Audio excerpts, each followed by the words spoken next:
তোমার মা আজ বেঁচে নেই। আমাদের সবার রাগ ক্ষোভের অনেক উপরে চলে গেছেন তিনি। তার উপর তুমি কোনো রাগ রেখো না। তাকে তুমি ক্ষমা করে দিও মা। হাজার হলেও তিনি তোমার গর্ভধারিণী মা।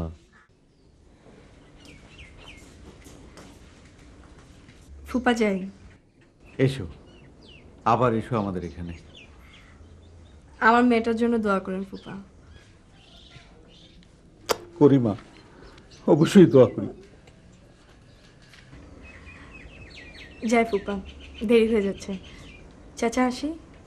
হ্যাঁ মা, সময় বেশি নেই। চলো, আমিও তোমাদের সঙ্গে স্টেশনে যাই। আসো আপু।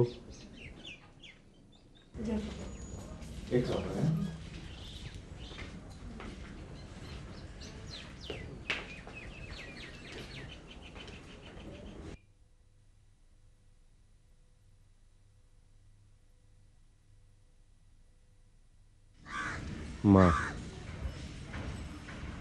তোমাকে কত ছোট দেখেছিলাম, কতদিন পরে তোমাকে দেখলাম। কত বড় হয়েছো তুমি। তোমার কাছে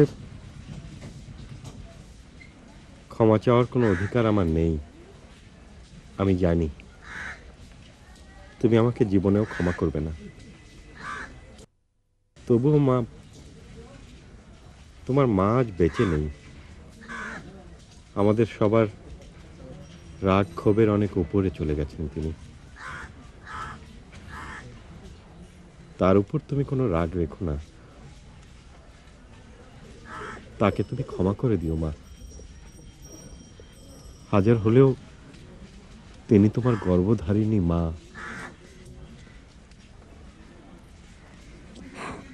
আপনাকে আমি আগেই বলেছি, মার উপর আমার কোনো রাগ নেই। মাকে আমি ক্ষমা করেই দিয়েছি। ইনফ্যাক্ট 3 মাস 20 দিন আগে আমি মাকে ক্ষমা করে দিয়েছি। আর রাগ নেই বলে তো আমি মাকে শেষ দেখাটা দেখতে এসেছি, নাহলে তো আমি আসতাম না। আপু, এদিকে আসো। মিষ্টি কিনে খেও। এ কি করছেন আপনি? না না, রাখুন। মিষ্টি খাওয়ার জন্য দিলাম, কিছুই তো আর দিতে পারি নাই। না না, বাচ্চাদের হাতে টাকাটা দেওয়া ঠিক না। নানার কাছ থেকে টাকা নেওয়ায় দোষ নেই।